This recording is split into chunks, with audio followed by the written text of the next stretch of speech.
নদী বিধৌত বদ্বীপ বাংলাদেশে প্রতি বছর অনেক জনপদ নদী গর্ভে হারায়। জলবায়ু পরিবর্তন ও বৈশ্বিক উষ্ণতার ছায়ায় উপকূলীয় মানুষের জীবন অনিশ্চিত। এরই মধ্যে সন্দ্বীপ, স্বর্ণদ্বীপ যা জাহিদজার চর নামেও পরিচিত ও ভাসান চর, এই তিন উপকূলীয় দ্বীপ ধীরে ধীরে মিলিত হয়ে এক নতুন বিস্তীর্ণ ভূমি গড়ে তুলছে। বাংলাদেশ মহাকাশ গবেষণা প্রতিষ্ঠান স্পার্সও এই পরিবর্তনের ছবি তুলে ধরেছে, যেন প্রকৃতি বাংলাদেশের জন্য নতুন ভূগোল আঁকছে। বাংলাদেশের ভূতাত্ত্বিক চরিত্র মূলত পলি গঠিত। খুলনা ও দক্ষিণ পশ্চিম উপকূলে বিশাল সোয়াচ অফ নো গ্রাউন্ড গিরিখাত থাকায় বিপুল পরিমাণ পলি হারিয়ে যায়, ফলে সেখানে ভূমি বৃদ্ধি ধীর গতিতে হয়। এছাড়াও উজানের অনেক নদীর প্রবাহ কমে যাওয়ায় পলির আগমন বাধাগ্রস্ত হয়। অন্যদিকে মেঘনা মোহনায় উজানের নদীগুলো থেকে বয়ে আসা পলি সমুদ্রের বুকে মিশে নতুন ভূমি সৃষ্টি করে। গত 4 দশকে এই এলাকায় ভূমি পুনর্ভরণের গতি ছিল স্বাভাবিকের তুলনায় অনেক বেশি। বিশেষ করে ভোলা, সন্দ্বীপ ও মনপুরার চারপাশে অসংখ্য নতুন দ্বীপের উদ্ভব প্রকৃতির এই অপূর্ব প্রক্রিয়ার কথা বলে দেয়। কয়েক হাজার বছরের পুরনো সন্দ্বীপও এই ক্ষয় ও পলির অনন্ত চক্রে ক্রমাগত রূপ বদলাচ্ছে। গবেষণায় দেখা যায় 1989 থেকে 2025 সালের মধ্যে সন্দ্বীপের পাশে জেগে উঠেছে স্বর্ণদ্বীপ এবং ভাসান চর। স্পার্সোর সাম্প্রতিক প্রতিবেদনে উঠে এসেছে আরও এক চমকপ্রদ দৃশ্য। বর্তমানে সন্দ্বীপ, স্বর্ণদ্বীপ ও ভাসান চর যেন তিন সঙ্গী মিলে এক অবিচ্ছিন্ন ভূখণ্ডে রূপ নিয়েছে। ভৌগোলিকভাবে তারা প্রায় এক দেহে এক সত্তায় মিশে গেছে। ভৌগোলিক গঠন ও অবস্থানের কারণে বাংলাদেশের অন্যতম সংবেদনশীল জেলা ফেনী, যার গুরুত্ব শুধু জাতীয় নিরাপত্তা ইস্যুতে সীমাবদ্ধ নয়, বরং অর্থনৈতিক দিক থেকেও তা অনন্য। সাম্প্রতিককালে জেগে ওঠা নতুন ভূমি এই সমীকরণের ভিন্ন মাত্রা যোগ করেছে, কারণ ফেনীর সোনাগাজী থেকে উড়ির চরের দূরত্ব 4 কিলোমিটারেরও কম, আর স্বর্ণদ্বীপ অংশ থেকে উড়ির চরও খুব বেশি দূরে নয়।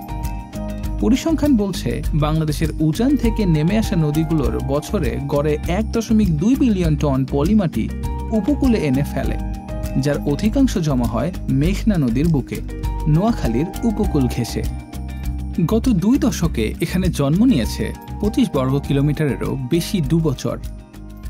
ভূতত্ত্ববিদরা আশাবাদী যে এই নবীন ভূমি শিগগিরই নোয়াখালী ফেনীর মূল ভূখণ্ডের সঙ্গে মিশে যাবে, আর সেই মুহূর্তে জাতীয় নিরাপত্তার মানচিত্রে যোগ হবে এক নতুন অধ্যায়, যেখানে ভূগোলের কৌশল ও প্রকৃতির দান মিলেমিশে বাংলাদেশকে এগিয়ে দেবে এক অনন্য উচ্চতায়। জেগে ওঠা নতুন ভূমিকে অনেকেই প্রকৃতির উদার দান মনে করেন। এখানে বহু পরিবার হারানো ভিটেমাটির বেদনা ভুলে নতুন ঠিকানা পেয়েছে। এই সবুজ চর এখন 7,500 পরিবারের জন্য ধানের ক্ষেত, মাছ শিকার এবং পশুপালনের মাধ্যমে নতুন জীবনের আশ্বাস বয়ে এনেছে। অমন মৌসুমে প্রায় 4,000 হেক্টর জমিতে ফলে অন্তত 20,000 টন ধান, যা দেশের অন্যতম বৃহৎ একক ধান ভাণ্ডার। বর্ষায় এই চর থেকে আহরিত হয় প্রায় 2,500 টনেরও বেশি সামুদ্রিক মাছ। শুষ্ক মৌসুমে নবীন চারণভূমিতে গরু, মহিষ ও ভেড়ার মেলা প্রকৃতি ও মানুষের মিলনের অনন্য ছবি ফুটিয়ে তোলে। তবে গবেষকদের মতে নতুন ভূমি গঠনের পর অন্তত 2 দশক মানব বসতি গড়ার আগে অপেক্ষা করা উচিত। প্রথমে সেখানে বনায়ন বা গোচারণ ভূমি গড়ে তোলা ভালো। নদী বা সমুদ্র তীরবর্তী এলাকায় নতুন করে ভূমি জেগে উঠলে সেখানে দিয়ারা জরিপ, অর্থাৎ নদী ভাঙন বা নতুন চর জেগে ওঠার কারণে ভূমির মালিকানা এবং সীমানার পরিবর্তন সংক্রান্ত নতুন নকশা ও রেকর্ড প্রস্তুতকরণ করা হয়। সন্দ্বীপ বা এর কাছাকাছি এলাকার চরগুলোতে দিয়ারা জরিপের কাজ এখনো শুরু হয়নি। আইন অনুযায়ী নদী ভাঙনে জমি চলে গেলে শিকস্তি এবং সেই জমি 25 বছরের মধ্যে আবার জেগে উঠলে পয়স্তি কিছু শর্ত সাপেক্ষে আগের মালিক জমির মালিকানা ফিরে পাওয়ার অধিকারী হন। অতীতের অভিজ্ঞতা বলছে নদীর বুকে জেগে ওঠা নতুন ভূমির ভাগ্য প্রায়শই নির্ধারিত হয় প্রভাবশালী ভূমিক্ষেকদের হাতেই। তাই জেগে ওঠা চরের এই নতুন জগৎ কেবল পলিমাটি নয়, এ যেন আমাদের জাতির হাতে প্রকৃতির দেয়া এক অনন্ত প্রশ্নপত্র।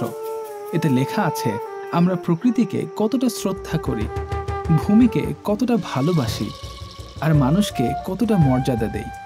যদি আমরা সঠিক দৃষ্টি ও প্রজ্ঞা নিয়ে এগোই, তবে এ ভূমি হয়ে উঠতে পারে অগণিত মানুষের স্বপ্ন পূরণের সুবর্ণ অধ্যায়।